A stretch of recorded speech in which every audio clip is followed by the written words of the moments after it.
Beautiful. Well, Susan, welcome to In Search of Wisdom. Oh, happy to be here. It's a pleasure to have you. I'm excited to talk about your new book, How to Flourish, an ancient guide to living well. I've really enjoyed going through this book, so I'm happy you put it out in the world. But before we get too far into the book, we generally start with some questions about you. Would you mind sharing with us how you initially found your way into philosophy, I guess? Yeah, well, I found my way into philosophy because I was interested in ancient Greek literature. I'm from Montreal, and in Quebec, you after high school you go to what's called Cégep. It's sort of like community college here, where you take university style courses, but it's still you're young enough and unformed enough. So I took courses on Greek literature in translation. I read Homer, I read Sophocles. I was a literature person.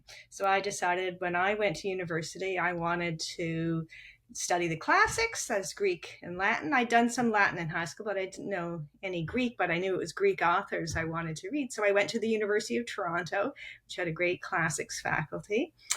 And my classics advisor at one point said, here's a course on Plato you should take. It's offered in translation, but Plato wrote in Greek, so you should take that. So I took this course on Plato, and it just blew my mind. I realized this is the way I like to think about things. And this is a real philosopher. So it was actually Plato who drew me into philosophy, even though ended up writing a doctoral dissertation. I wrote about Aristotle, and most of the work I wrote I was lucky enough to have a career sort of teaching philosophy and writing books about philosophy. Who could be so lucky?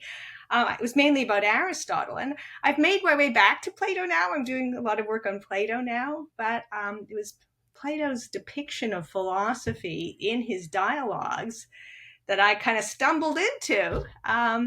And encountered this wonderful world. So it was not always just the big questions, like when you think of Search of Wisdom, you're interested in these big questions, what is the meaning of life? But more after like a number of years of taking courses in poetry and literature, and everyone seems to be talking about these questions, but seem to be no right answers and wrong answers. And you go around the room and everyone has something to say about this poem and what it means. And can we all be right? Well, maybe we can all be right. But if it's questions but the thing about philosophy is that there's a lot of discipline that you can apply to analyzing exactly what question you're answering, what counts as an answer, what doesn't count an answer, how two things that sound like answering the same question, they may be different. So that kind of firm footing for addressing questions that may seem like just too nebulous to handle, that just really spoke to me. And so that's what the discipline of philosophies I've been trained in is like. And Aristotle is not a literary philosopher by any means, but he is a philosopher. He thinks like a philosopher. And if you want to, even if there's much to disagree with in Aristotle, it just to engage with him, to read it and think, what does he mean and why does he think that, and what can I learn? Always, what can I learn from that? Not why should I believe this, because I might not believe it. But you have a very formidable opponent who you want to sort of at least rise to the same standard of sort of intellectual integrity in doing it. So that's a long answer to a short question, but I was just so lucky. I went from one thing that I found interesting to another, and I've spent my whole life doing that. Beautiful. I love the getting some background. And I'm curious if we could go back there a bit, if you can remember it all, maybe like discerning particular forks in the road. How did you know to follow that particular path? And I'm also asking for any listeners thinking about, discerning a particular fork in the road. I could go down this philosophy path. How do you think about that? Yeah. Well, I think I was very lucky in that had the support of my parents. I said I was going to like do my degree. I was like, I can choose a philosophy major. Like my father was the first person in his family who ever went to university. He did a degree in engineering because that's what you do because you could get a job. Right, all of that. That was so it was a challenge for him to his daughter to say that she was going into the humanities of all things. But he said, look, you probably have to get a job washing dishes when you're done with it, but I support you. Like, so you never, it's now I think there's a lot of pressure on people who are undertaking education to think, well, what thing can I study now that's going to position me to get the kind of job that's going to sit me on in life? And that's a lot of pressure. And that's not, I think, as I've come to appreciate, what I think what I would call a liberal arts education is for. It's for, like, there's these, like, what happens in your brain, you're just growing intellectually and just neurologically in those years between like 17 and 22 and on, just your mind is sort of expanding, and all kinds of habits are forming. And that's what to have the freedom to just be able to explore if I'd been a mathematician, like, and I would have been allowed to do that, that would have been fine. Even if most people who study math don't get a job being mathematicians, you do something else. So it's, you have to be, I mean, whatever advice I give I was going to be colored by the own sort of great fortune I had to have the, support of my family and enough material comfort to do it, but just not to be afraid to follow something up because you find it interesting. So what I find a lot of students today, especially if they take a class with me or someone else in philosophy, and they're really interested in philosophy and they're talking to their friends about it, and their friends say, but what are you going to do with that? Like, it's the ultimate, maybe the only thing I'm going to do with that is I'm just going to learn and think about it, and I'll be able to go back and I can read these books. And there's a certain kind of, it's fulfilling and valuable in its own right. It's like most people don't, if you're telling somebody about your religion, people don't say, well, what are you going to do with that? Yeah. Right. You say, no, that's something that's very, like, it's it's rewarding, it's important in its own right. That's an important part of my life. So if there are, we should work to make it possible for everyone who wants to get that kind of education, where you just find something you're interested in, pursue it, to be able to do that, right? And not and so my advice is, if you can, like, if you get the question, what are you going to do with that? Well, you don't always have to answer the question that people ask you, because that's not always the most important question. I could say, I don't know. Or my father told me the answer. Like, I may wash dishes.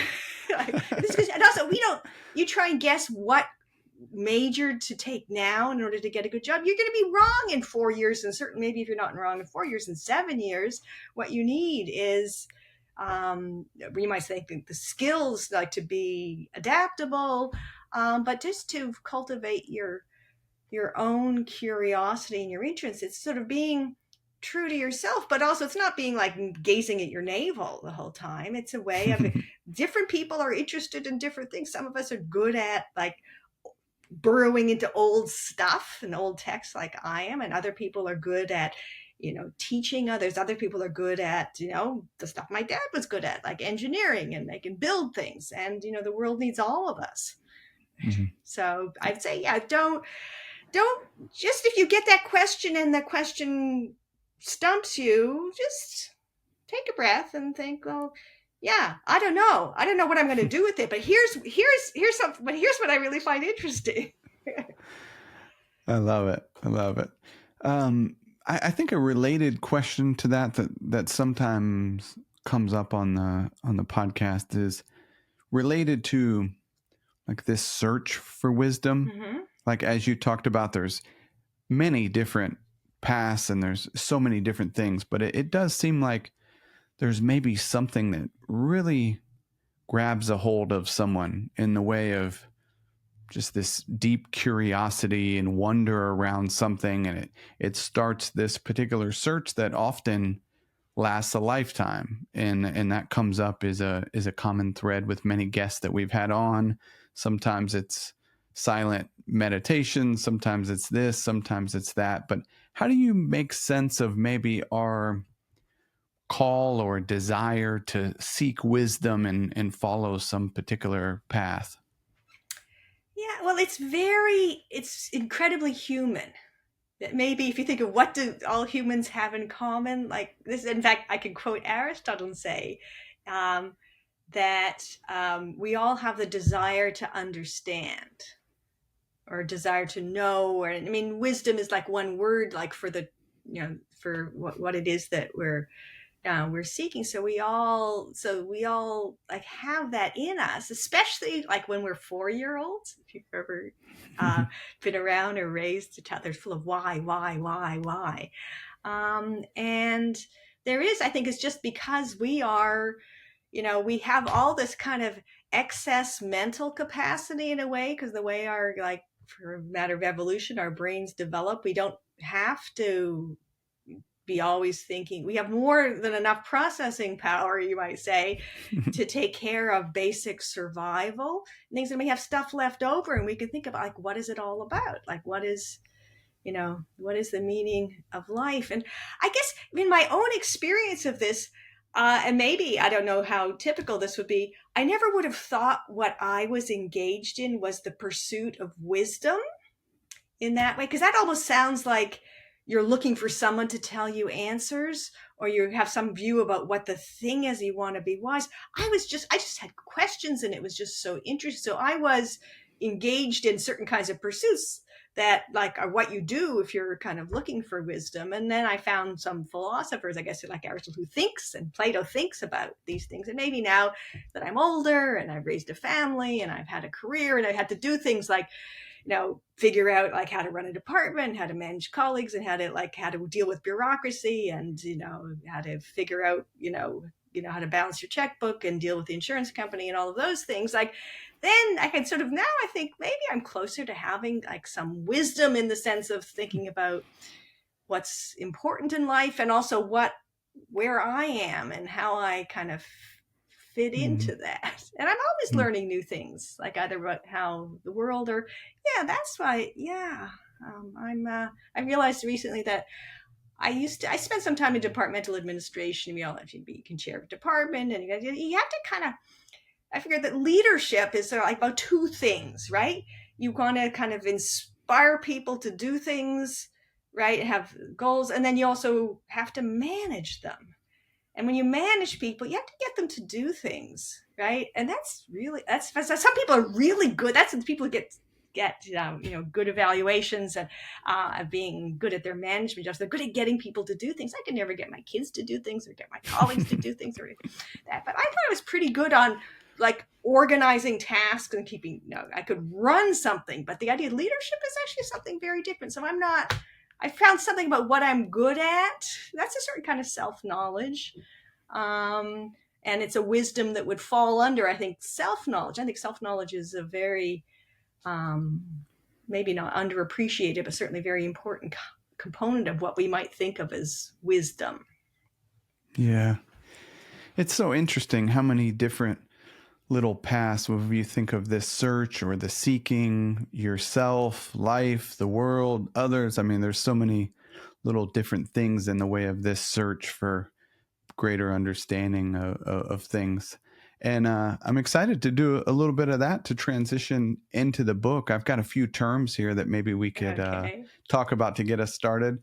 One is probably a really easy one for you is, who is Aristotle? For anyone that is, obviously people have probably heard the name, Uh-huh. but if you could paint the picture of maybe the where, when, Okay. and why he's a perennial figure. Yeah. So Aristotle was a Greek philosopher in ancient Greece, so active in the 4th century BCE. So he was a student of Plato. So if you think of, like, the most famous Greek philosophers, you might think of, there's Socrates, whose pupil was Plato, and then there's Aristotle, who is a pupil of Plato. So Aristotle comes to Athens. Your audience may have heard of Alexander the Great. There have been some recent movies for the history buffs about him. So Aristotle grew up in the kingdom of Macedon, so contemporary Macedonia.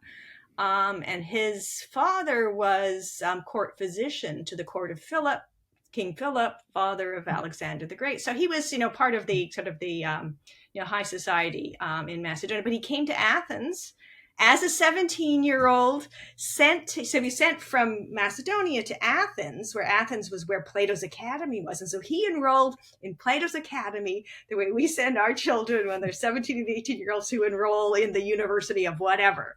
But Aristotle stayed there for not the rest of his life, for at least another 20 years or so.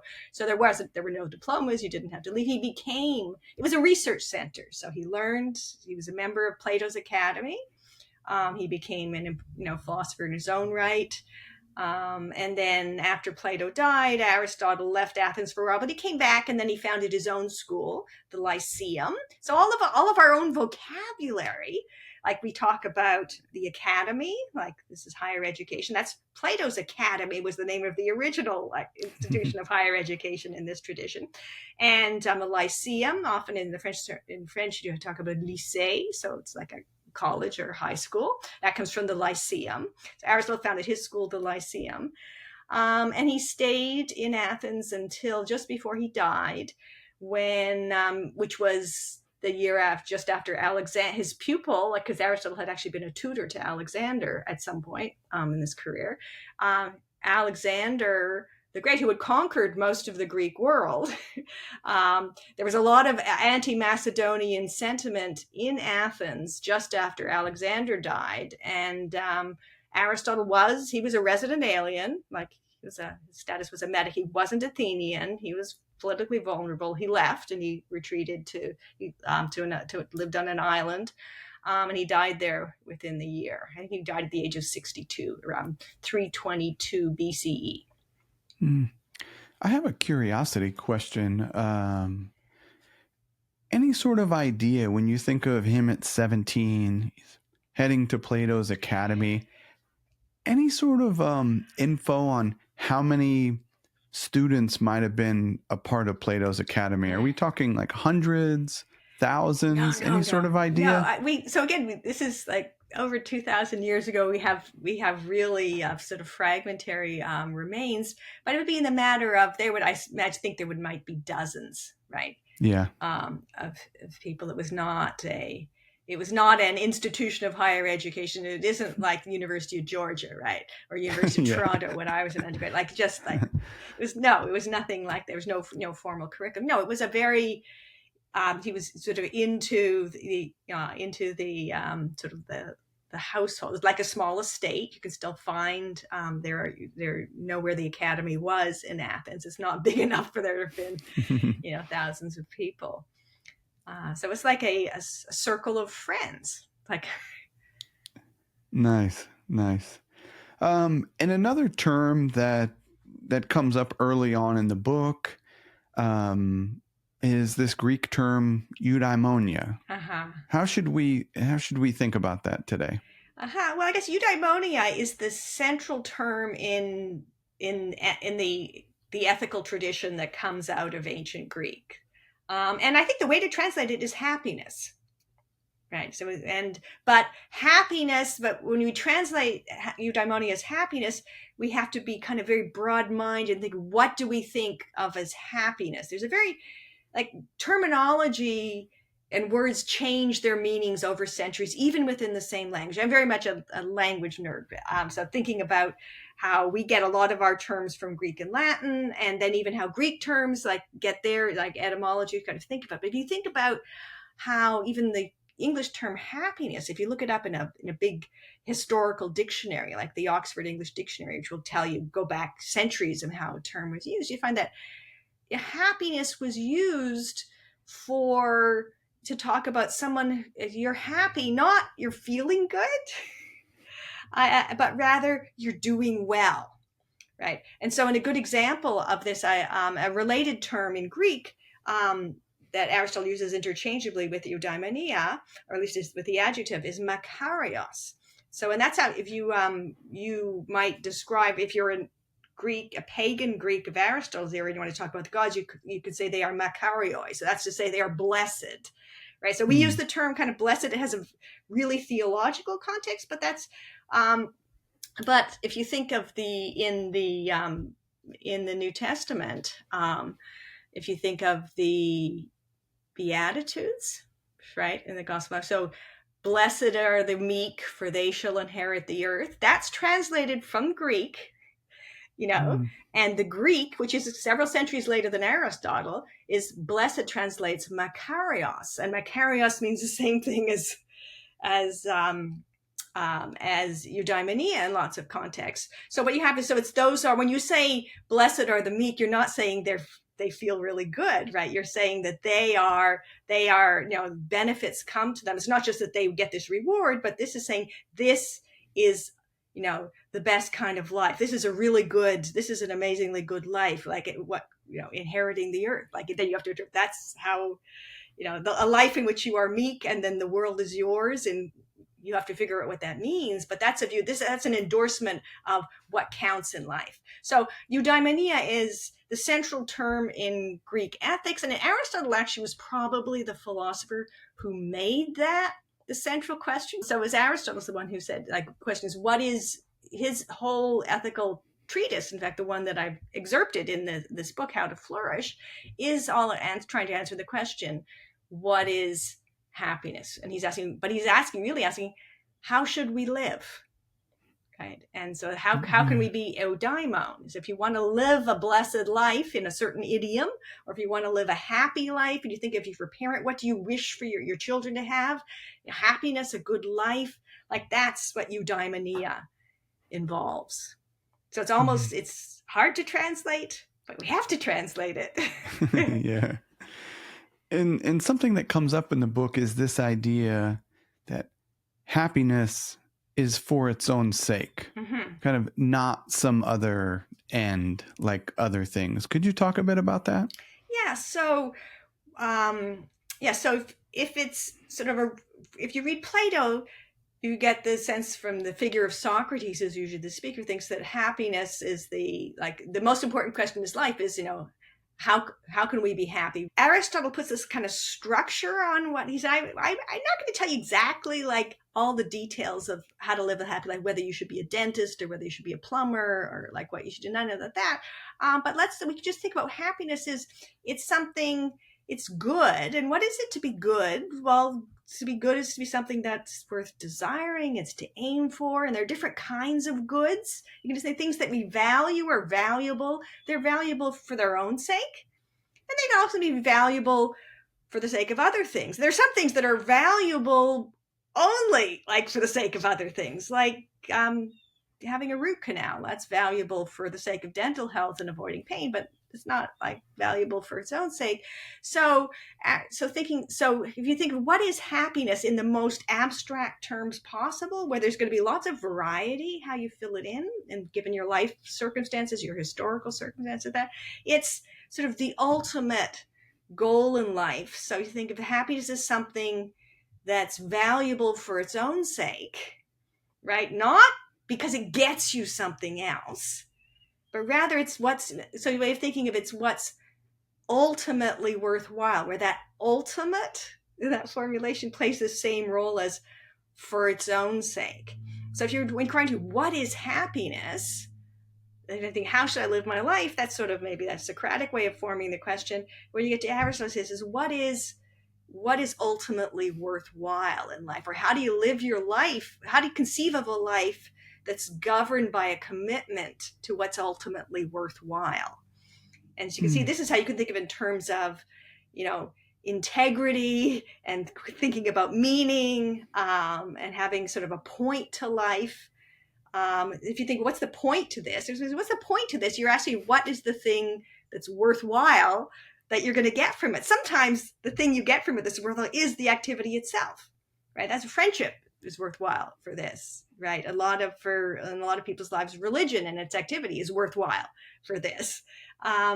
And so that's Aristotle's way of, I think, helping us understand in a more kind of formal level what happiness is. Okay, we can disagree about what life is a happy life. There are lots of disagreements about that. What's the best life? But we have to have some agreement about what we're disagreeing about. When we're talking about happiness, we're talking about, what is ultimately worthwhile in life? What is the source of value in a life? But still, it doesn't mean we're going to come up with a single answer that's got a single blueprint, and we're going to go to war to make sure that everyone follows this. And none of all that. He's just trying to think, well, happiness is, if you think about it in this very American formula, life, liberty, and the pursuit of happiness, where this is kind of ideal, different. You should be free to pursue your own, what you think is worthwhile in your life, and there are things that no one should be able to infringe upon your ability to do so within certain limits. So that's about happiness, and it's not life, liberty, and the pursuit of pleasure and the pursuit of satisfaction. No, it's about having a conception of a life and what makes it worth living, and being able to pursue that. That's sort of something very human, and sort of ultimately, not just ultimately, but sort of fundamentally worthwhile. I think that's where when you talk about what's good or valuable for its own sake, I think that's how it fits into an Aristotelian framework. It's so interesting, like the level of maybe clarity or kind of this highest good, knowing what the highest good is. You mentioned pleasure, and you think about the Epicureans, another school of philosophy around that time. You have the Stoics around this time as well. Virtue is the only good. So this kind of need to come up with some sort of response to, what is this highest good? How do you think about that today in the way of clarity, having some clarity in our own lives? Yeah. So I think that I'm sort of partial to, of course, a very Aristotelian view. So you think about, I think the highest good, if I want to have a view about what the highest good is true to myself, but also respectful of differences with other people who might be living lives that I would never want for myself. I couldn't, right? But nonetheless, you can respect that they would choose them. Then I want to think, well, how do you conceive of what the highest good is? And I think it's using all of your all the features that you have as a human being, right? And then that includes sort of being reflective and thinking, feeling the pull of the search for wisdom. Something that's because Aristotle says, well, when we're talking about happiness, this is the best life for a human being, not the best life he says, for an animal, that is for a non-human animal. He thinks that human beings, in his view, this is his philosophical anthropology, and he shares this with Plato as well, is that we're sort of like a hybrid between animals and gods. And Aristotle has, and again, this is in common with Plato, this very intellectual conception of God or gods. He's very indifferently polytheist or monotheist in the language. But God is sort of pure intellect, whereas animals have desires and actions, and they take care of themselves. They can be magnificent in all kinds of ways. But we are human animals, which means we have everything that animals have, and we have a little bit of what the gods have, which is the power of reason. He calls it logos, which is the ability not just to figure out how best to satisfy our needs and desires as animals, but to even develop and manage our abilities we have as animals, and all those desires and feelings, and that's part of our animal nature. But we can have, when you cultivate your character, so you can be courageous, or so you can be caring or generous or self-disciplined, what you're doing is you're trying to harness your animal nature in line with the way you're using this divine part of your nature, which is your reason or your powers of reflection. And I think that's why when Aristotle famously says that happiness, he actually gives you a definition of what happiness is, but it's not something you could then say it's 12 steps you can now apply. First you make your bed, and then you do nothing like that. He says happiness is the activity of virtue, right? Where virtue, he thinks, is what you've done when you've taken your rational powers, your powers you have because this is the divine element of you, and you've used it to inform your life, right? So it's living in the line. The way I think was living your life in a way that you can endorse, where you're honest with yourself. I mean, you have to be aware and you have to pay attention. You have to know things about yourself and your situation, about other people, but you act on, you don't defer your judgment always to what the crowd says or what your belly says, or like how, like, or what, what's on Netflix or whatever, right? It's a kind of a self-directed life that's living in a way that only a human being can live, even though different human beings will lead very different lives. But if you're just like the couch potato, right, and you never develop your talents, and you never and you're quite passive in the way you respond to questions of urgency, either about yourself or about other people, then you're not fully developing your powers, and so you're not living the best human life.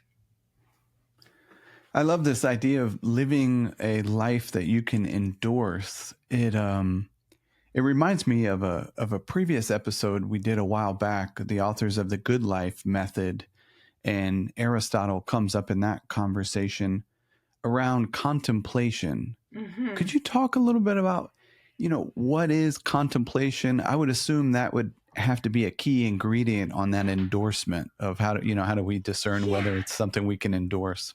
Yeah, so that's sort of an interesting, and it turns out a kind of disputed topic in how we understand Aristotle, because so the story I gave you before, where a human being is a hybrid between the animal and the divine, because we get reason and rationality that's our divine side. Well, what Aristotle does, and this is another point where he diverges from Plato in ways I think is really significant, he sort of distinguishes two different ways we can use reasons, like two almost fields of operation. One, we can apply reason to how we live and how we are actually this is the world of action, like doing things, living our lives as human beings in community with other human beings. But he says, but that's not the best use of reason.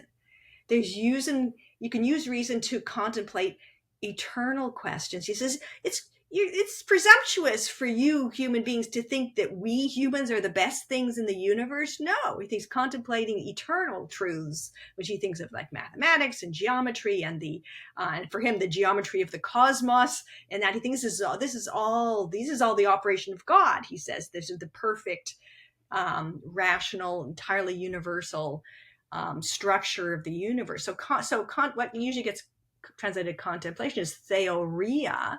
It has a religious connotation, but it also has for gazing at. It's actually using your mind and your talents to contemplate eternal questions, which he thinks that that's an important part of a life. But there's the life that's involved in being a human being, active in the ways of the world and engaging with other people. He says that's when you're using your intelligence on matters of contingency and the human realm. And that's all, they're both very important. There are virtues in both of those. Now, the best life is the life of the gods, and they only engage in contemplation. They only think eternal truths. So they're not actually like meddling with what we do and worrying about whether what you did on Friday was what you were supposed to. That's not the conception of the gods he has. But we as human beings, so you want to have some of that in your life. You want to have as much. He turns the word for immortal into a verb. And it's almost like we need to immortalize ourselves, not the way we think of that's now like leaving a legacy, but we should athanatizein as much as possible. We should be like the immortals as much as possible. Have some of that contemplative activity in your life. You're a human being. You eat, you have to sleep, you need to, get your kids to school and do all kinds of things. You need to call and fulfill your responsibilities as a citizen, and that, like, all of that takes you away from contemplation. But somehow the best life. You're not living the best life unless you do that. But somehow if you're living and you're a human being, you have to do this other stuff. So these two kinds of intellectual virtue, and Aristotle never quite, or he left it to us to try and sort out like how these two things go together. It's a very sort of highfalutin version of like work-life balance, where the ultimately important life and the practical life. But so yeah, theory or contemplation is not practical. And the question is, are you thinking? You're not, and as far as I understand Aristotle, and people disagree about this, you're not thinking about the meaning of life when you're engaging in contemplation. Rather, the person who's exercising what I call good judgment, right, phronesis, that's not contemplation. That's intelligence, or the mind, workings of the mind directed to practical matters. That's a different kind of activity. So, and Aristotle says that it's only a second best kind of life, but it's the human life. Let me ask a follow-up curiosity question on this endorsement, the life that I can endorse. Is that a version of an eternal question, or could it be that way in terms of something that you would continually ask? Wouldn't that change from decade to decade of maybe, is this the life that I can endorse? Maybe connected with some sort of examined life, if you will, I guess. So I think it is exactly connected to the examined life. So it might be, you might think that this is the thinking about, is this a life that I can endorse? That's sort of my way of putting in my own words what I think the Aristotelian moral is. That's a question you can ask at every stage in your life. Your life might be very different at these different stages. The things that you value or the values that you put into action may be very different at these different stages. And you may change your mind. That you endorse, the life you might endorse when you're in your 20s may not be the life that you, as you reflect back on it, when you're in your 50s. But the idea that you have to, that having the life be one that's subject to some standards, right? Standards that you think are important. That's what I take to be endorsing in life. Am I living up to the standards for a human being? That's a way of putting it. Yeah. And over the course of our lives, we may change our minds either on the details or sometimes on the big pictures of, what are the standards for a human being.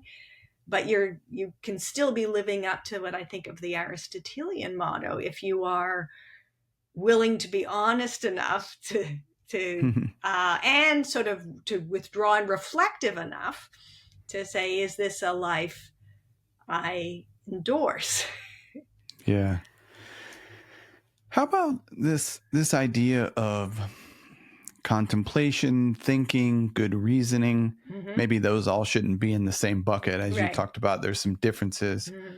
But how do we know if we're getting into, say, rumination, a more common term, unhealthy thinking? Right. Because obviously Aristotle's talking about action. He's talking about habits. How do we know when we fall into rumination and stuff like that?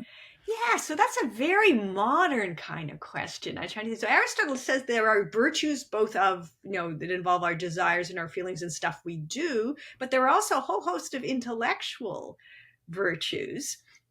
Those are different ways that we can be using, avoiding, like the way of thinking. There are different kinds of errors we could be avoiding in the ways we think. And it seems to me you've just described a certain kind of error or like mistake or pathology, a reason where you just get, stuck. You always, you're worried that you're making the right decision. You want to, always be thinking and worrying and thinking about the catastrophizing or doing something like that. I actually think that Epicurus had actually a lot more to say about those kinds of, cognitive pathologies. But there is one part of Aristotle where I think he talks at a certain level of generality, I think, to this issue. And he says, well, this is in the realm of what we call practical reason used to like the affairs of life, right? Not when you're off on your own contemplating the secrets of the universe.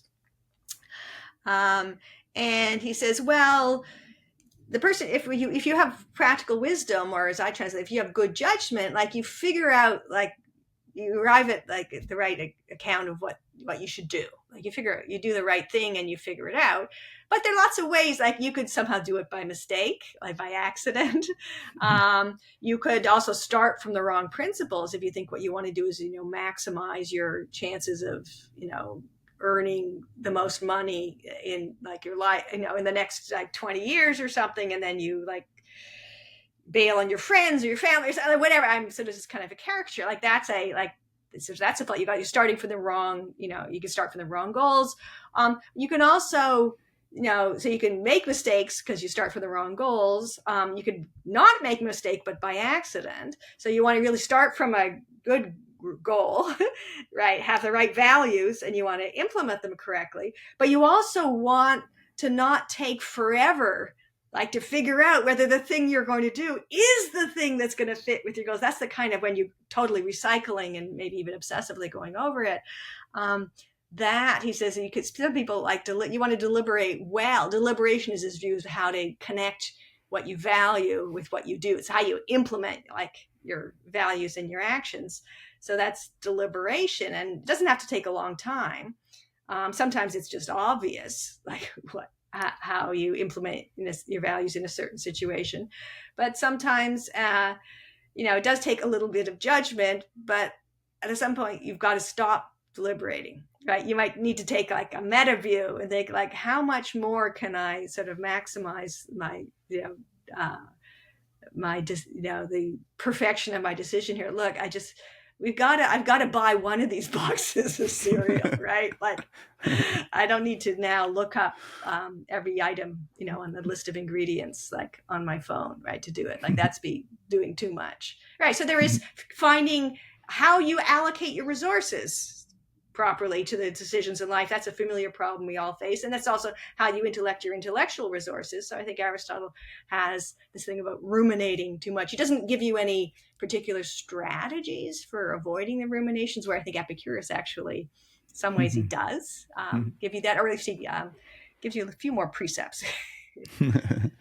So is it safe to say he has a bias towards action? And maybe that's a bit of a practical tip in the way to keep in mind. He has a bias. Well, especially, it's not so much he has a bias towards action. He's reality focused. We are thinking creatures, but we are also acting creatures. We cannot avoid acting. And so one of the ways of using our reason well is to use it in the service of acting well, right? And to do that, you've got to use it in a way that's good for acting, and so you don't miss the starting gun because you're still trying to get your feet lined up in the starting blocks, right? And does that connect with habits? Because the action, it seems like that's how we would create the habits, by doing, not so much thinking about it to create some of those good habits. Yeah. So a lot of the thing about habits is that once you've learned to do something, you don't have to think carefully about every stage. I have a son who's learning to drive right now. So we've gotten to the stage, I'm sort of really appreciating how I just realized that when you start out, everything's difficult because everything's new, because you have to think through everything. And as you get better, like when to put on your turn signal and when to put on the brake and when to all this stuff, it becomes automatic. It's all stuff but it's you don't have to then run through the rules every time. The way, when I learned to parallel park, like there was an algorithm I learned, like how to, at what point you look through which window and you see what stimulus, and then you turn you might learn kind of rules like that. But when things are habitual, you just do it, right? So even psychologists today like talk about, won't have the technical terminology, but there's thinking fast and thinking slow, right? There's the stuff that you've got just encoded in your automatic responses. Sometimes they're just because it's our powers of perception are this way. We don't have to calculate the trajectory of that, you know, fly in order to hit it with the swatter, right? Or maybe some of us are better at it than others, right? Or you can calculate where that stair is as you're about to step on it, right? All that, we do that automatically, but there's lots of stuff about actions we do, like try when you're like turning on your stove, or you're swiping your card to pay for your groceries, or you're like trying to maneuver your car close enough to push the button to open the gate. Like you can get, if you only do that once, you're not, well, if you're me, it won't work. You'll have to get out and open the door to do it. But if you do it every day for 10 years, Monday to Friday, then, you'll get to do it right. So, and our thinking is like that too. You just get used to, there's certain situations you face, and you learn how to do it. So developing habits is not just kind of mechanical habits, but habits of thought. And so it helps to practice doing the right thing. And it gets easier. And sometimes it gets easier to figure out. Sometimes it's easier you can make fine-grained discriminations once you've learned the basic things. Yeah. So they're intellectual habits of thought, as well as just sort of habits of feeling and habits of action.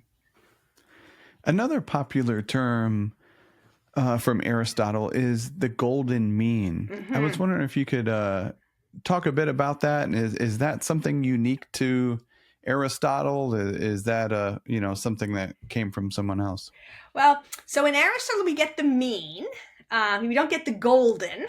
Oh, okay. That sort of comes in from. Sometimes you get different. Golden is such a wonderful term. There's the golden rule: do unto others as you would have others do unto you. But that's like every religious tradition has that. So I think So Aristotle, this doctrine of the mean, it's not original to Aristotle. You see again, this is Aristotle really working up into sort of a higher theory, something that you can see being developed in some of Plato's later dialogues. So the general idea is if you're looking for some principles to live by, like how should we act? What should we do? Wouldn't it be nice to have a list of things like to do and not to do? But they have to be lists of things that are actionable. So just like honor thy father and mother, right? Well, okay, yeah, but how do you do that? What counts as honoring? Does that mean you exceed by every request? Like so you're looking for rules. Okay, then maybe there's some action. So the question is, are there any types of actions that you should always do?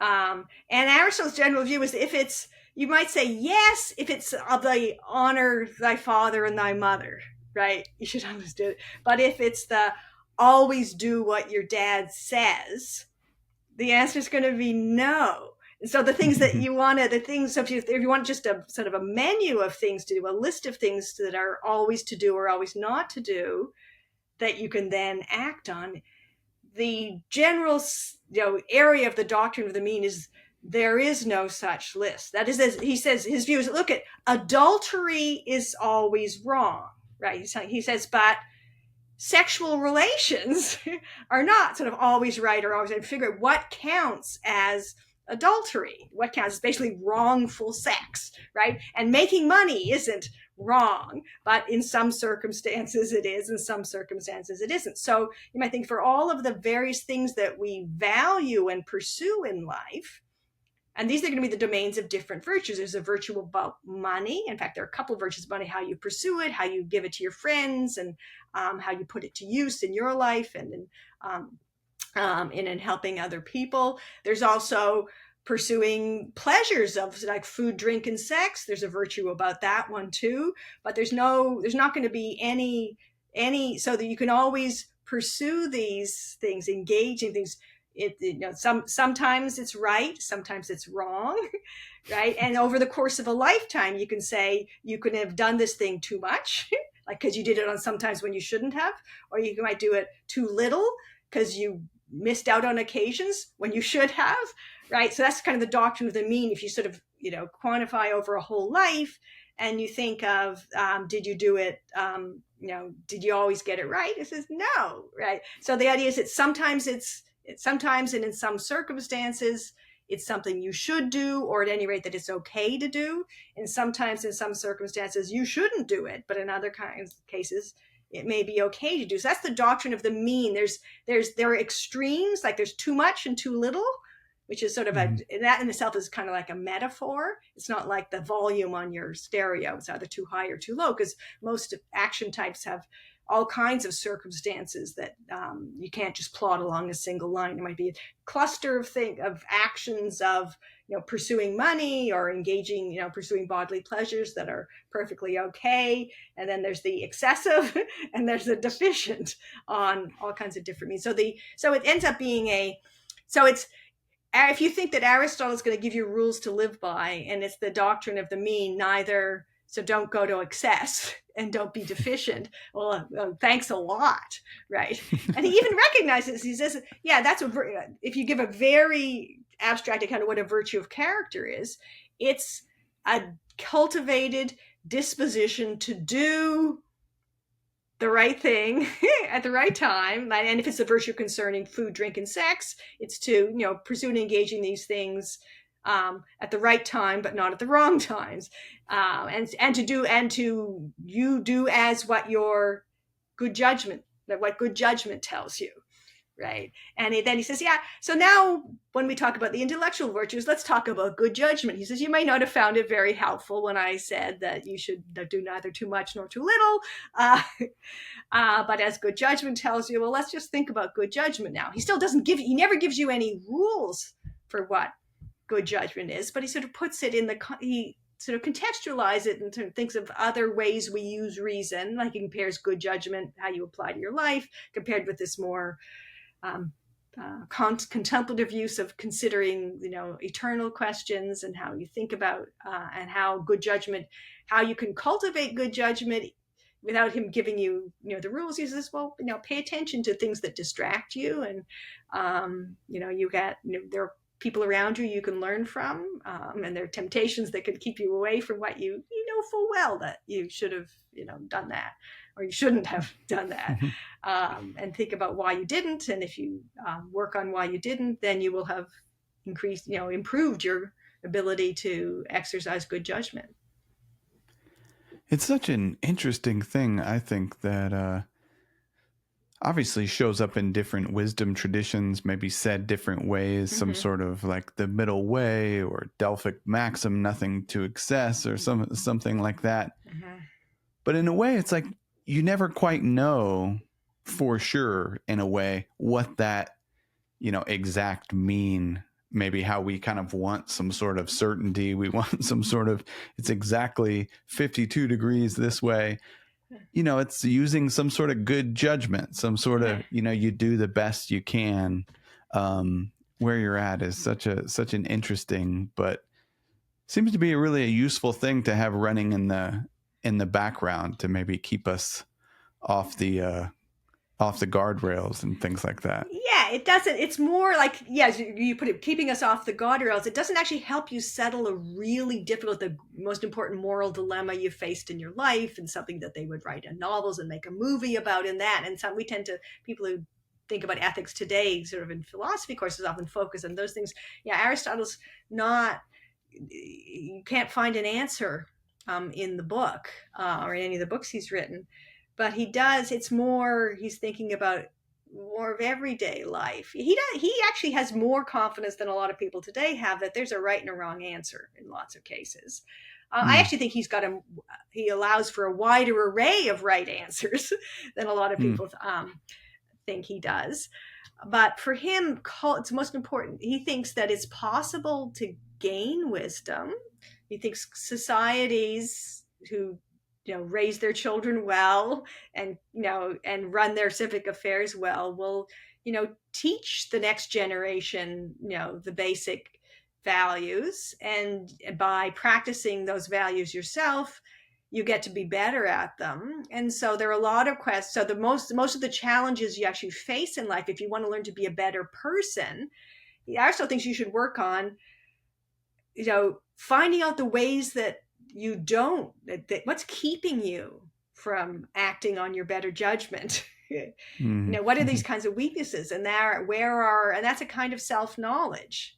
So another Delphic Yeah. maxim and if you sort of reflect on either what you did or what you're going to think, well, why am I, and when I'm feeling conflicted, is that I really think I'm not sure what's the right thing to do, or is I don't want to do, it would be really hard for me. I really had other plans for the weekend, right?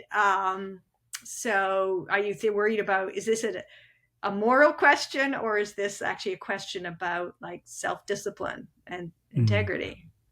Yeah.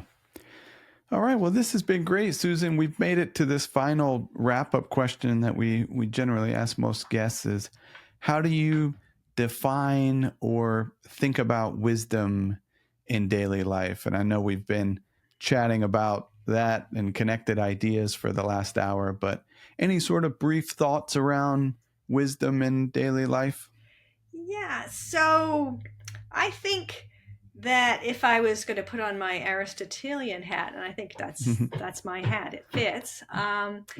I would say that if you want to define what wisdom in daily life is, then it would be that Delphic maxim, not the nothing in excess, because that doesn't help you do anything. Doesn't tell you to do anything practical. But the other one, it's gnosis auton, so know yourself, right? Mm. That's that is to say, you know more. Don't pretend you don't know. There's a lot of stuff you know, but you might not know yourself and the things about yourself that are keeping you from doing the things you know are the right thing to do. So I think that would be that's actually a very good practical application, because of course we could be self-deceptive, but we can work on examining ourselves. Well, beautiful. Well, thank you so much for that. And again, this has been great. Your book is How to Flourish. I highly recommend it. Love the series that it's a part of. It's come up on the podcast many times. Is there anywhere you'd point listeners that are interested in learning more? I know you have a really, really popular online course called Aristotle and His Successors, which we'll link in the show notes as well. Yeah, so that's a place to find. I have about 6 little lectures on Aristotle's ethics. They're in the context of Aristotle's philosophy as a whole. And if you want to get the Platonic background to that, I have another Coursera course. It's called, very unimaginatively, Plato and His Predecessors. So that tells you can see how some of these questions arise in the context of Plato's dialogue. So yeah, so they're none of these lectures is more than like 10 minutes long. Most of them are between 5 and 10 minutes long. I think they're intellectually stimulating, but I think they're fun. Well, beautiful. Yeah. Well, thank you so much. I'm really appreciative of you taking the time. So Susan Meyer, thank you so much for coming on In Search of Wisdom. All right. It was a great pleasure to talk to you.